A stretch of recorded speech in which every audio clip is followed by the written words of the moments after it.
যে তত্ত্বাবধায়ক সরকার বাতিলের পর সবগুলো নির্বাচনেই হয় জালিয়াতি নির্বাচন হয়েছে, না হয় একতরফা নির্বাচন হয়েছে, বিতর্কিত নির্বাচন হয়েছে।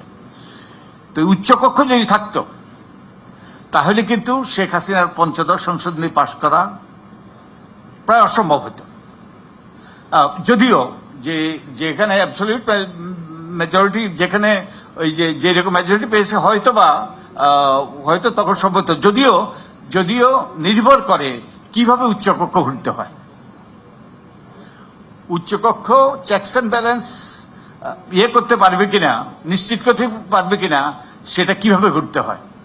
যে কতগুলো দল যেটা প্রস্তাব করেছে, উচ্চকক্ষ হবে যে আসনের সংখ্যার আসনের অনুপাতে, যে যেমন নারীর আসন হয়, তাহলে উচ্চকক্ষ হবে নিম্নকক্ষের একটা ডুপ্লিকেট।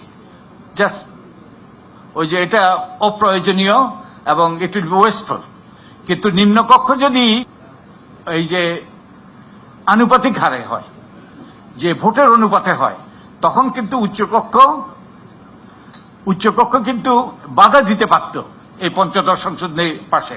তো উচ্চকক্ষে আমরা যদি দেখি 2008-এ 230টা সিট পেয়েছে আওয়ামী লীগ, 48% ভোটের বিপরীতে, কিন্তু তারা পেত 144টা ভোট যদি সংখ্যানুপাতে হইত, মাত্র 144টা সিট পেত। আর বিএনপি পেত 99টা সিট সংখ্যানুপাতিক পদ্ধতিতে হইলে নিম্নকক্ষে। আর যেহেতু 48% তারা ভোট পেয়েছে, তারা কিন্তু 100 আসনের যদি উচ্চকক্ষ হইতো তাহলে তারা মেজরিটি পেত না।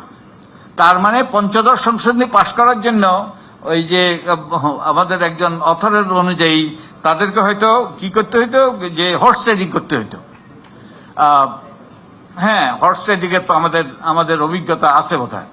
তার বিপরীতে আমরা অন্যভাবেও দেখতে পারি, এই যে এইরকম টেবিলের চারপাশে আলাপ আলোচনা করে তারা সিদ্ধান্ত নিত, একটা নতুন রাজনৈতিক সংস্কৃতি আমাদের সৃষ্টি হইত।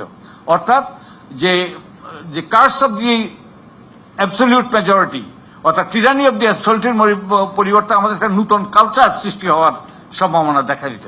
তো তার মানে শেখ হাসিনা ওই যেহেতু 48% পেয়েছে, 100 আসন 48টা পেত, শেখ হাসিনার পক্ষে যে পঞ্চদশ সংশোধনী এককভাবে পাশ করা সম্ভব হইতো না।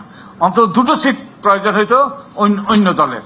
এবং আমাদের দেশে এইরকম আর বোধহয় হবে না যে 48% পাওয়া, যে আরো কম পাবে, যার জন্য যে রাজনৈতিক দলগুলোর মধ্যে আলাপ আলোচনা করতে হবে।